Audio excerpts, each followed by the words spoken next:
Hi అండి, అందరికీ నమస్తే. నేను మీ Sirisha. Welcome to wonderful women. ఇప్పుడు నేను మీకు సేమియా చక్కెర పొంగల్ని ఎంతో టేస్టీగా ఎలా తయారు చేసుకోవచ్చో చేసి చూపిస్తానండి. దీన్ని దేవుడికి ప్రసాదంగా పెట్టడానికి చాలా బాగుంటుందండి.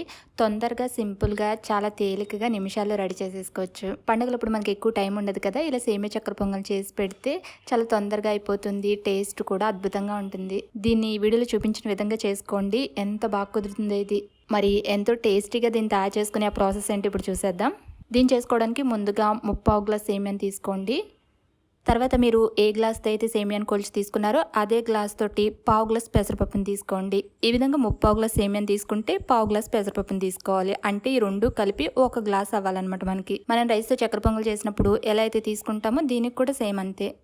ఇప్పుడు ఈ రెండింటిని కూడా లైట్గా వేయించుకుని తీసుకోవాలి. ఇలా మనం కొద్దిగా వీటిని వేయించుకుని తర్వాత వీటితోటి చక్కెర పొంగల్ చేసుకున్నట్లయితే మనకి చక్కెర పొంగల్ చేసేటప్పుడు మంచి గుమగుమలాడే వాసన వస్తూ టేస్ట్ కూడా ఇంకా చాలా బాగా కుదురుతుందండి. కాబట్టి వీటిని లైట్గా వేయించుకోండి. ఎక్కువసేపు వేయించక్కర్లేదు, కొద్దిగా దోరగా కమ్మటి వాసన వచ్చేంత వరకు వేయించుకుని తీసుకుంటే సరిపోతుంది.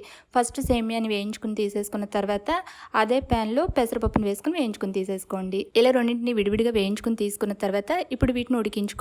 పెసరపప్పు పూర్తిగా చల్లారిపోవాలి. చల్లారిన తర్వాత దీన్ని శుభ్రంగా కడిగేసుకుని ఇది మునిగేలాగా కొంచెం ఎక్కువ వాటర్ వేసుకుని దీన్ని ఒక 10-15 నిమిషాల పాటు నానపెట్టుకోండి. ఇలా మనం నానపెట్టుకోవడం వల్ల దీన్ని తొందరగా ఉడికిపోతుంది ఇది. సో ఈ పెసరపప్పు నానేలోపు సేమియాను ఉడికించుకుని తీసేసుకోవచ్చు. సేమియాను ఉడికించుకోవడానికి స్టవ్ మీద గిన్నెలోకి కొద్దిగా ఎక్కువ వాటర్ని తీసుకోండి. కొలత ఏమి ఉండదు వాటర్కి. వాటర్ చూడండి ఈ విధంగా రోలింగ్ బాయిల్ అవడం స్టార్ట్ అయిన తర్వాత ఇందులో వేయించుకుని ఉంచుకున్న సేమియా మొత్తాన్ని వేసేసుకుని దీన్ని బాగా కలుపుతూ మెత్తగా ఉడికించుకోవాలండి. ఈ చక్కెర పొంగల్కి సేమియా పొడిగా ఉంటే బాగుండదు, మెత్తగా ఉడకాలి. ఈ విధంగా సేమియా బాగా మెత్తగా ఉడికిపోయిన తర్వాత ఇప్పుడు దీంట్లో ఉన్న వాటర్ని అంతా వడకట్టేసుకుని సేమియాని సెపరేట్ చేసుకుని ఉంచుకోండి. ఈలోపు పెసరపప్పు కూడా నానిపోతే దీన్ని కూడా ఉడికించేసుకోవచ్చు. ఇలా నానబెట్టుకున్న పెసరపప్పుని వాటర్తో సహా గిన్నెలోకి తీసేసుకుని ఉడికించుకోండి. ఈ పెసరపప్పును కూడా మనం మెత్తగానే ఉడికించుకోవాలి, పలుకు ఉండకూడదు. పలుకుంటే బాగుండదు దీనికి. ఇలా ఇదంతా కూడా బాగా మెత్తగా ఉడికిపోయి దీంట్లో ఉన్న వాటర్ అంతా కూడా ఈ విధంగా కొంచెం దగ్గర పడిపోయేంత వరకు దీన్ని ఉడికించుకోవాలి. సేమియా పెసరపప్పు రెండు కూడా తొందరగానే ఉడికిపోయావు కాబట్టి మనకి ఇది క్విక్గానే రెడీ అయిపోతుంది. ఇలా పెసరపప్పును ఉడికించేసుకుని పక్కకు తీసేసుకోండి. తర్వాత స్టవ్ మీద ప్యాన్లోకి 2 టేబుల్ స్పూన్లు నెయ్యి తీసుకుని వేడి చేసుకోండి. నెయ్యి కరిగిన తర్వాత ఇందులో 1 టేబుల్ స్పూన్ వరకు పచ్చి కొబ్బరి లేదంటే ఎండు కొబ్బరిని ఈ విధంగా సన్నగా చిన్న ముక్కలా కట్ చేసుకుని వేసుకుని వేయించుకోండి. చక్కెర పొంగల్లో కొబ్బరి టేస్ట్ చాలా బాగుంటుందండి, తప్పకుండా వేసుకోండి. ఇవి కొద్దిగా వేగిన తర్వాత ఇందులో కొన్ని కిస్మిస్ని జీడిపప్పును కూడా వేసుకుని వీటిని అన్నిటినీ లో ఫ్లేమ్లో దోరగా వేయించుకోవాలి. ఎక్కువ వేపు రానివ్వకుండా వీటిని ఈ విధంగా దోరగా వేయించుకుని పక్కకు తీసేసుకోండి. ఇలా వీటిని వేయించుకుని తీసేసుకోగా ఇందులో ఇంకొంచెం నెయ్యి మిగులుతుంది. ఇందులో ఉడికించుకుని ఉంచుకున్న సేమియా మొత్తాన్ని అలాగే ఉడికించుకుని ఉంచుకున్న పెసరపప్పు మొత్తాన్ని కూడా వేసేసుకోవాలి. తర్వాత ఇందులోనే మనం సేమియా పెసరపప్పును కలిపి ఇందాక 1 గ్లాస్ తీసుకున్నాం కదా, సో అలా మనం వాటిని కొలిచి తీసుకున్న గ్లాస్తోనే ఇందులోకి 3/4 గ్లాస్ పంచదార తీసుకోండి. స్వీట్నెస్ కరెక్ట్గా సరిపోతుంది. పంచదార స్వీట్నెస్ తక్కువగా ఉన్నా లేదంటే మీరు ఎక్కువ స్వీట్ తినే వాళ్ళైనా 1 గ్లాస్ వరకు కూడా తీసుకోవచ్చు. వీటినన్నింటినీ బాగా కలుపుతూ ఉండేసరికి కొంతసేపటికి మనకి పంచదార అనేది కరిగిపోయి ఈ విధంగా కొంచెం పల్చన అవుతుంది. ఇలా పల్చగా అయిన తర్వాత మనకి చక్కెర పొంగలి మరీ పొడిగా ఉంటే బాగుండదండి. కాబట్టి కొద్దిగా గరిటెతోటి లైట్గా మ్యాష్ చేసుకుంటూ కలుపుకోండి, కొంచెం ముద్దగా వచ్చి బాగుంటుంది.